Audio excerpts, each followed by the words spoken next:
তোমরা আল্লাহর আয়াতকে অস্বীকার করেছ, মিথ্যা মনে করেছ, কিযাবা মিথ্যা মনে করার কারণে আল্লাহ জাহান্নাম দেবে।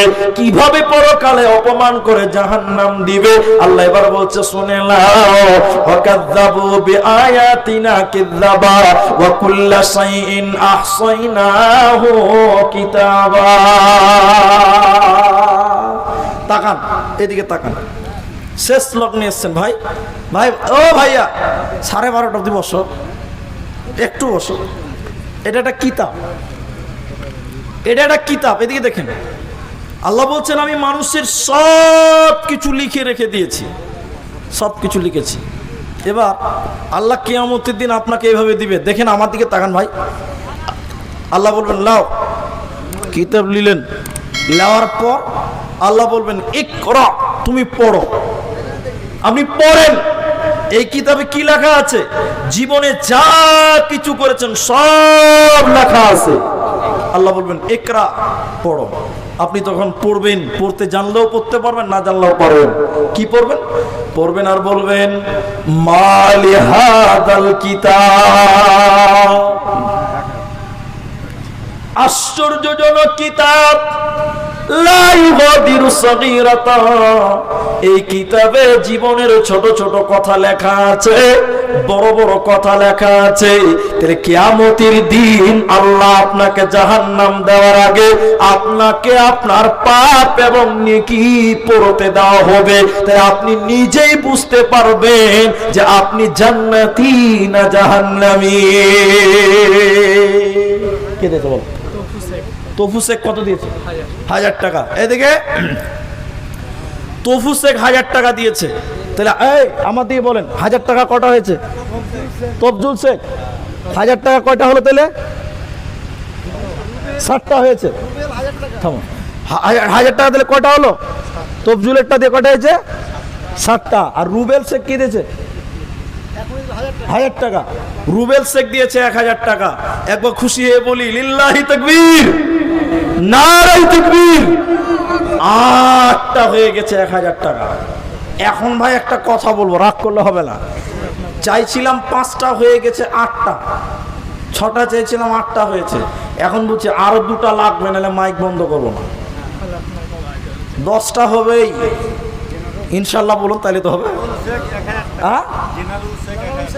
জেনারুল শেখ 1000 টাকা, 9 জন হলো। আর একটা সিটু শেখ। এত তাড়াতাড়ি কেন বলছেন? দু একটা এখান থেকে তুলবো। এরা কমিটির লোক হলে কি হবে, এরা এখন বুঝে না, ক্যাপাসিটি বুঝে না। তো 10টা হয়ে গেছে আলহামদুলিল্লাহ। তো যাই হোক, কিছু জমা রাখতে হবে ভ্যাকান্সি পূরণ করার লেগে, এরা বুঝে না। তো যাই হোক, আমরা সকলে খুশি হয়ে বলি আলহামদুলিল্লাহ। 10টা হয়ে গেছে ভাই। আশারায়ে মুবাশশারা 10 জন ব্যক্তি। কিন্তু আমার টাইম শেষ হয়নি, 7 মিনিট, একদম 10 মিনিট এখনো আছে। জ্বালায় তো 10 জন হয়ে গেছে আলহামদুলিল্লাহ। মা বোনদের প্যান্ডেল থেকে একটা 1000 টাকা পেয়েছি, বাকি আর কোনো দানের খবর এখনো আসেনি। তবে আমার মন বলছে যে না, এখানে 9 জন হয়েছে, তো মেয়েরা একটা কেন হবে? সব জায়গায় মেয়ে ছেলেদের পাল্লা পাল্টি চলে, এখানেও চলবে। তো যে কথা আমি বলছি শুনেন, আবার 2-1টা আসবে, তা আবার শোনাবো। আল্লাহ তখন বলবে ইকরা, তুমি পড়ো। আপনি পড়বেন আর বলবেন এই সব কিছু আমার জীবনে ঘটেছে। আপনি বুঝতে পারবেন জান্নাতি না জাহান্নামী, আপনি নিজেই জানবেন। এরপরে আল্লাহ আপনাকে জাহান্নামের দিকে যেতে বলবে। তারপরে আল্লাহ জাহান্নাম দেওয়ার পর, জাহান্নামের গেটটা লাগিয়ে দেওয়ার পর আল্লাহ বলবেন ফাযুকু ফালান নাযিদাকুম ইল্লা আযাবা। তোরা যখন অপরাধ স্বীকার করবি, মানুষের যখন নিজের অপরাধ স্বীকার করবে যে আমি গুনাহগার, আমি পাপ করেছি, নামাজ পড়িনি, আল্লাহকে মানিনি, আল্লাহ এবার বলবে তাহলে চলো জাহান্নাম চলো। এবার মানুষকে যখন টেনে গিচড়ে হাঁকে হাঁকে জাহান্নাম দিবে, দরজাটা বন্ধ করে দেওয়ার পর আল্লাহ বলবে আমি আজকে তোদের উপরে দয়া করব না, রহম করব না, কোন রকম দয়া তোদের করব না। এখন শুধু তোদের উপরে থাকবে শাস্তি, তোদের বাড়বে শাস্তি, তোদের উপরে শুধু শাস্তি বাড়বে, শাস্তি বাড়বে। অতএব মুসলমান, দুনিয়াতে হুঁশিয়ার হয়ে তওবা করে নাও, সময়ের গুরুত্ব দাও, যৌবনকালের গুরুত্ব দাও, মালগুলো ঠিক কাজে তুমি লাগিয়ে দাও, তাহলে মরার পর কামিয়াব হবে। কেমন করবেন? উসমান গনি রাদিয়াল্লাহু তাআলা আনহু ও গেছে কোথা? মদিনাতে এসেছে। মদিনা তো নতুন নতুন সব সাহাবী, তো মদিনা ভাই মরুভূমির মাঠ, তাই না? তো মদিনাতে একটা কুয়া, এই কুয়াটা ছিল একটা মুনাফিকের। তো মুনাফিক ভালো, লোভী মুনাফিক। এবার আল্লাহর নবী ওই কুয়ালা মুনাফিকটা, ওখান থেকে যদি কেউ পানি খায় তো টাকা নেয়। বীরে উসমান ঘটনাতে আছে, টাকা দিয়ে পানি খেতে হবে। তো গরিব মানুষের খুব অসুবিধা। আল্লাহর নবী বলছেন এই কুয়াটা যে গরিবদের জন্য দান করতে পারবে, আল্লাহ তাকে জান্নাতে কুয়া দিবে। সুবহানাল্লাহ। তো উসমান বলছে যে সুযোগ তো বেশ ভালোই পেয়েছি, তো কি করা যাবে? দেখেন দান কাকে বলে, দান। উসমান মুনাফিকের কাছে যেয়ে বলছে, ভাই ব্যবসা তো ভালোই করছো, তো আমাকে ওখানে বিক্রি করে দাও কুয়াটা। বলছে হ্যাঁ তোমাকে বিক্রি করে দেবো। তো আমি কি করব? ও গোটাই বিক্রি করতে হবে না, অর্ধেক বিক্রি করো, অর্ধেক। কেন? অর্ধেক বিক্রি করলে যত মুসলমান আছে আমাকে দেখে তোমার কাছে পানি খেতে আসবে, আর তোমার কাফের মুশরিক মুনাফিক যা আছে তোমাকে দেখে আসবে। তাহলে দুই বন্ধুতে ব্যবসা করলে ব্যবসা বেশ ভালোই চলবে। মুনাফিক বলছে বন্ধু তো খুব সাংঘাতিক পেয়েছি। হ্যাঁ, তো বন্ধু তো বেশ ভালোই পেয়েছি রে। ঠিক আছে, উসমানকে কিছু টাকার বিনিময়ে কুয়াটা অর্ধেক বিক্রি করলো। কথা কি বুঝতে পারছেন? 3-4 দিন ব্যবসা করেছে একসাথে। তারপরে উসমান রেগে রুগে এসে বলছে, উসমান এসে মুনাফিককে বলছে, ভাই কুয়াটা ভাগ করে লাও ভাই, একসাথে ব্যবসা করলে ঝামেলা, ওই ঝামেলাতে আমি নাই। মুনাফিক তখন বলছে, ভাই তুমি 3 দিনে পাল্টি হয়ে গেলে, কি ব্যাপার? বলছে না ওগুলো বুঝি না, কুয়াটা ভাগ করো। কুয়া ভাগ করা যাবে? কইছে না করতে হবে। ওই কি করে করবে? কইছে মাঝখানে দেওয়াল দে। আচ্ছা বলুন কুয়াতে দেওয়াল দেওয়া যাবে? মাথা কাজ করছে না, কি করে দেওয়াল দিবি রে? তখন উসমান বলছে তাহলে কাজ কর, তুই 2 দিন পানি বিক্রি করবি, আমি 2 দিন পানি করব। যেদিন তুই পানি বিক্রি করবি টাকা তোর, যেদিন পানি আমি বিক্রি করব টাকা। তাহলে তার ঝামেলা হবে না? হবে। ঠিক আছে। যেদিন মুনাফিকের পালা, টাকা লাগছে। যেদিন উসমানের পালা, বলে দিয়েছে ও মদিনার গরিবেরা, যেদিন আমি উসমানের পালা 1 টাকাও লাগবে না, পানি খাবি এবং বাড়ি দিলে জমা করে রাখ। কথা কি বুঝতে পেরেছেন? সবাই পানি খেয়েছে, বাড়িতে জমা করছে। যেদিন মুনাফিকের পালা, আর কেউ টাকা দিয়ে কিনবে? জোরে বলো, কেউ খরিদ্দার যায় না। 2 দিন পর মুনাফিক এসে উসমানকে বলছে, ভাই কুয়াটা গোটাই কিনে লাও, ব্যবসা ভালো চলছে না ভাই। বীর উসমান, আমার কাছে একটা বই কিছুদিন আগে কিনলাম, গাড়িতে ছিল, বাড়িতে নামিয়ে দিলাম। কয়েকজন মাদানি মিলে একদম বইটা লিখেছে, বইটার নাম ভুলে গেছি, এবং জাগার ছবি সহ মদিনার মক্কার কিছু কিছু ইতিহাস তুলে ধরা হয়েছে ছবি দিয়ে। আব্দুল নূর মাদানি, এসব কয়েকটা মাদানি বাংলাদেশের ছবি, ওই কুয়োর ছবিটা দেওয়া আছে। কত টাকা দিয়ে কিনেছে তাও লেখা আছে। বীর উসমান পুরো কুয়াটা কিনে নিলেন মুনাফিকের কাছে, এবং মদিনাতে দাঁড়িয়ে বললেন, ও মদিনার গরিবেরা, ও মদিনার অভাবীরা, আজ থেকে এই কুয়োতে পানি খেতে গেলে কোনো টাকা লাগবে না। সুবহানাল্লাহ বলবেন না? সুবহানাল্লাহ। মদিনার বাজারে উসমান গম বিক্রি করার জন্য মাথায় করে নিয়ে যাচ্ছে লেবারেরা। উসমান ম্যানেজার গম বিক্রি করবে, তো দেখবেন কিছু দালাল বসে থাকে বাজারে, আপনার দিকে থাকে না? ও গেটেই দাঁড়িয়ে থাকবে, মাল ভালো যেটা কিনলে পুরো বেশি দাম বিক্রি করবে।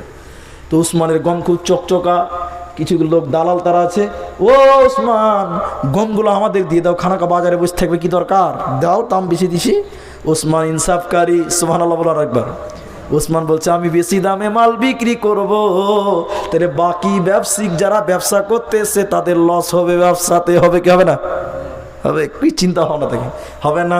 অতএব তুমি কি করো, তোমরা বাজারটা ঘুরো, আমি একটু দোকানটা রেডি করি, আমার লোকেরা করুক, যেটা বাজারে দাম চলছে ওই দামে মাল বিক্রি হবে। এরা বাজার দেখতে গেছে, ইহুদিরা দালালেরা দেখতে গেছে। এবার উসমান দোকানটা পেরেছে, দেখছে মদিনার গরিবেরা এত দামের কারণে তারা গম কিনতে পারছে না, এমনি মরুভূমিতে হেঁটে চলে যাচ্ছে। হযরত উসমান বললেন, ও গরিবেরা, অভাবীরা ও আল্লাহর বান্দারা, যার যা টাকা আছে তাই দাও, যা টাকা নাই এমনিতেই গম নিয়ে যাও, কোনো টাকা দিতে হবে না। এরা যখন গম বুঝাই করে গরিবেরা মাথায় নিয়ে যাচ্ছে, ইহুদিরা ওই দালালরা এসে বলছে, ও উসমান, তারা তোমাকে কি এমন দাম দিল, তুমি তাদেরকে দিলে, আমাদেরকে দিলে না? ওদের তো পরনে জামাটাও ভালো নয়, ওরা কি মূল্য দিল, তুমি তাদের দিলে? হযরত ওসমান বলেছিলেন, বন্ধুরে, আমি যে মালের বিনিময় তাদের গম দিলাম, কিয়ামত পর্যন্ত সেই মূল্য তুমি দিতে পারবে না, কিয়ামত পর্যন্ত সেই মূল্য দিতে পারবে না। বলে কিসের বিনিময়? আমি আমার গমগুলোকে আল্লাহর জান্নাতের বিনিময় দিলাম, এর বদলা আল্লাহ কাল কিয়ামতের দিন দেবে।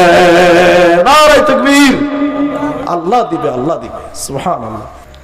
কিন্তু আমার বক্তব্যের পরে বাড়ি চলে যাবেন, সব হয়তো ভুলেও যেতে পারেন, দু চারটা মনে থাকতেও পারে, কিন্তু সব ভুলে গেলেও একটা জিনিস ভুললে হবে না, একটা জিনিস ভুললে হবে না, একটা জিনিস ভুললে হবে না।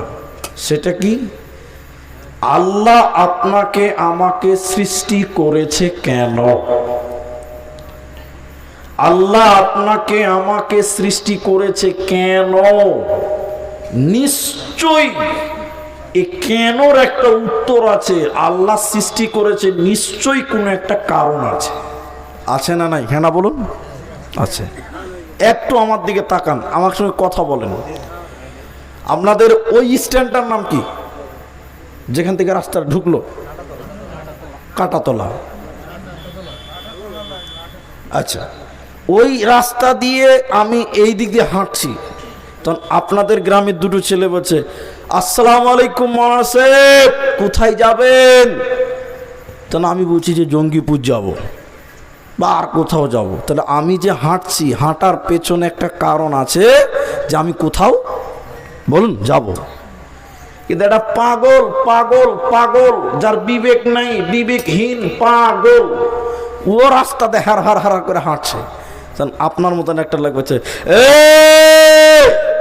কোথায় যাবি রে? পাগল উত্তর দিতে পারবে? একটু জোরে বলুন, পারবে? যখন আপনি বলুন কোথায় যাবি রে, তখন পাগল বলে দাঁত বের করে হাসবে। মানে পাগল কেন হাঁটছে, কিসের কারণে হাঁটছে? ওর হাঁটার পেছনে কোনো কারণ বা উদ্দেশ্য নাই, এজন্য পাগল। কথা কি বুঝতে পারলেন? তাহলে বিবেকবান মানুষের কোনো কাজের পেছনে উদ্দেশ্য থাকে, আর পাগলের, বিবেকহীন মানুষের কাজের পেছনে কোনো উদ্দেশ্য থাকে না। সবাই বলবেন, মুখ খুলেন, একটু মুখ খুলেন, একটু মুখ খুলেন, আল্লাহ কি পাগল? নাউজুবিল্লাহ বলেন। তাহলে আল্লাহ যে আমাদেরকে সৃষ্টি করেছেন, তাহলে তার সৃষ্টির পেছনে নিশ্চয়ই কোনো কারণ আছে। কি বলছেন? হ্যাঁ কি না বলবেন, কি না বলবেন? অবশ্যই কারণ আছে। আল্লাহর বিবেক, আল্লাহর মতন আমরা হতে পারবো না, তার তুলনা করা যায় না। তো তিনি এত ক্ষমতাশীল, এত বিবেকবান, তিনার কিছুর অভাব নেই। তো তিনি এতগুলো নারী, এতগুলো পুরুষ, এতগুলো শিশু, এতগুলো বৃদ্ধ তৈরি করেছেন, কিয়ামত পর্যন্ত আসবেন। তো আল্লাহর বানানোর পেছনে নিশ্চয়ই কোনো উদ্দেশ্য আছে। এবার আল্লাহ যেহেতু বানিয়েছে, একটা উদ্দেশ্য আছে। এই উদ্দেশ্য পূরণ না করলে আল্লাহ আবার আমাদেরকে প্রশ্নও করতে পারে, এই অধিকারও আল্লাহর কাছে আছে। একটু হ্যাঁ না বলুন। আবার আছে। যেমন এটা উদাহরণ দিই, হাদিস বলবো, একটু ধৈর্য ধরেন। এই জালসার ছেলেরা আমাকে 2000 টাকা দিয়ে বলছে, আমি মসজিদের ইমাম, তো বলছে আপনি লালগোলা যান, দুটো ফল ফ্রুট বক্তারা আসবে, নিয়ে আসেন, মিষ্টি মিষ্টি নিয়ে আসেন। 2000 টাকা দিয়েছে। লালগোলাতে যে পান খেলাম, চা খেলাম, বিরিয়ানি খেয়ে নিলাম, 2000 টাকার গুষ্টি মেরে দিলাম। খালি হাতে চলে এলাম। এখন মসজিদের সেক্রেটারি বলছে মুলি সাহেব 2000 টাকার হিসাবটা দাও। এখন যদি আমি রেগে যাই, রাগাটা উচিত হবে না ভুল হবে? ভুল হবে, কারণ 2000 টাকা দিয়েছে যে এত হিসাবটা চাইতে পারে, পারে কি পারে না? পারে।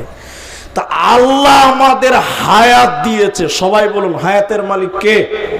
আল্লাহ।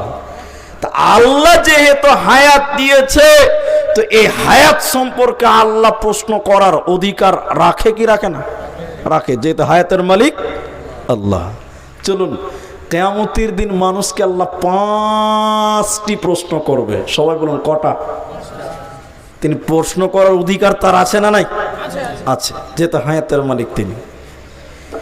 তো ওই 5টা প্রশ্নের উত্তর যতক্ষণ পর্যন্ত না দিতে পারবেন, ততক্ষণ পর্যন্ত এক কদম আগাতে দেওয়া হবে না, এক কদম পিছতেও দেওয়া হবে না।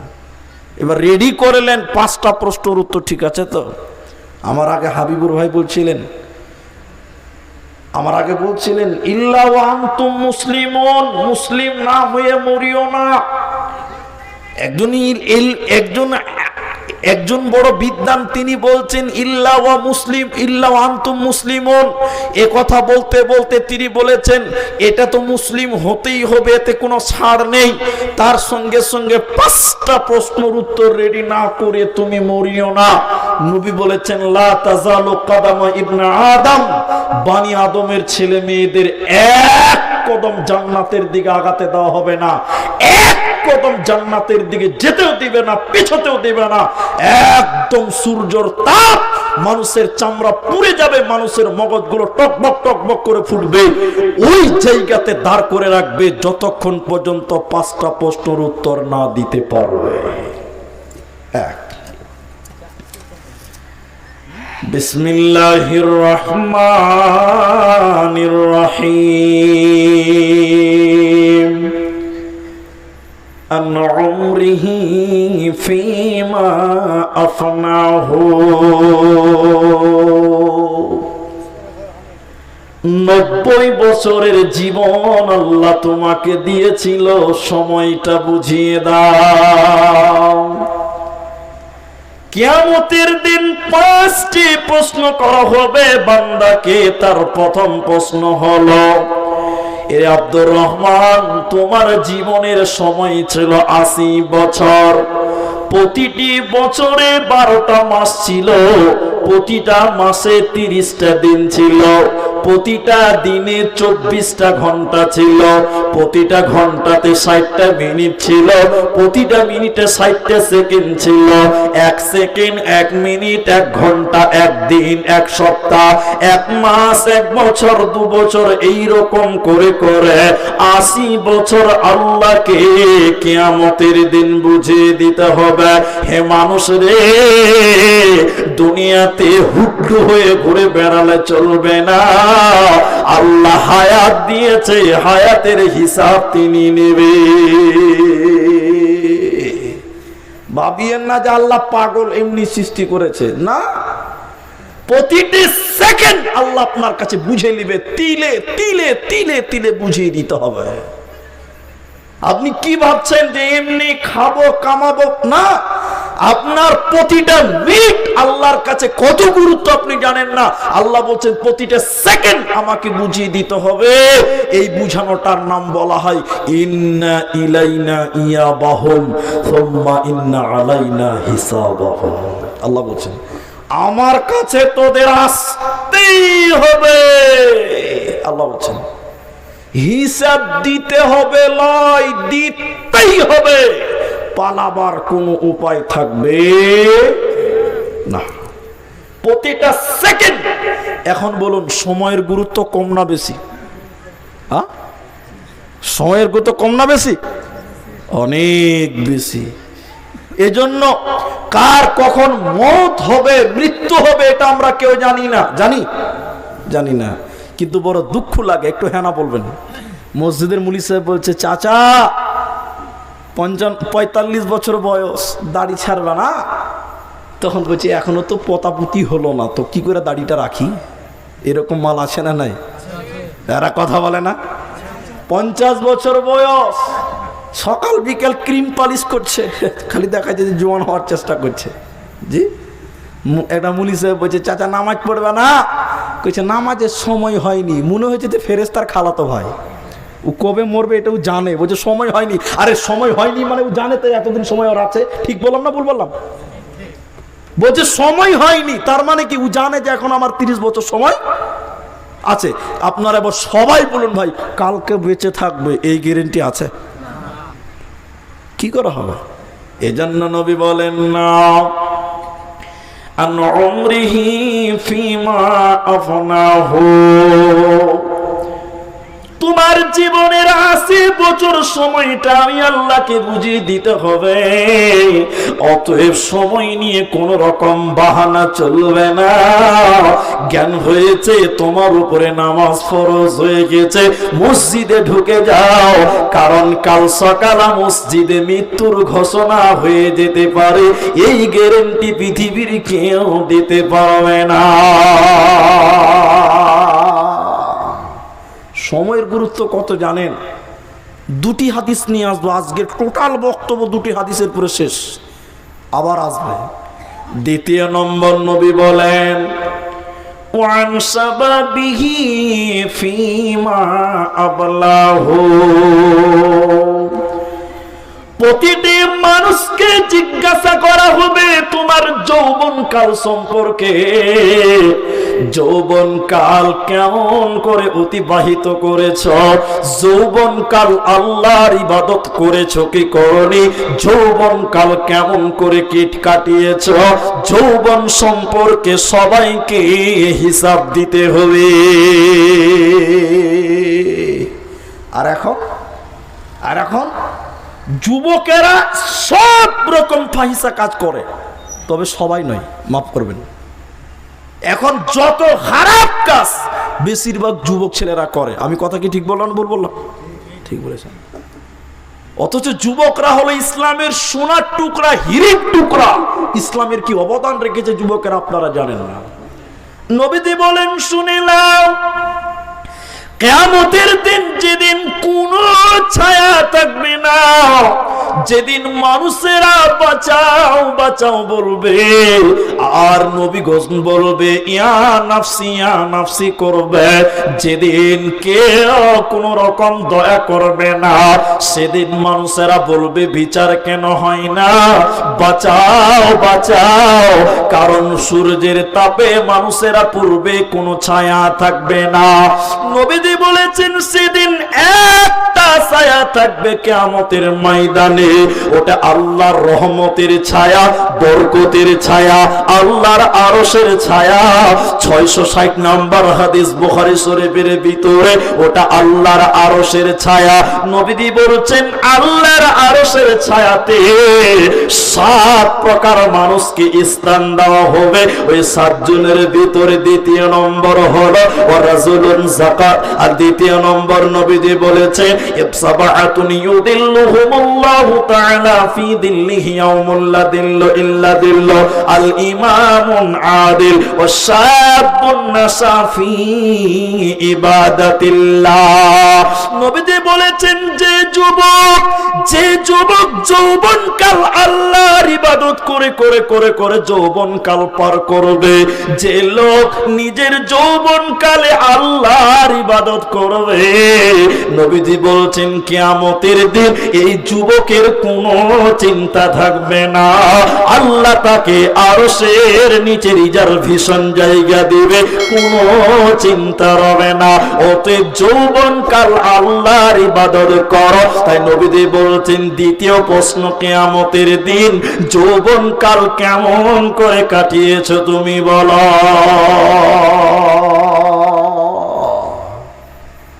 যুবকদের মূল্য একটু বেশি আল্লাহর কাছে।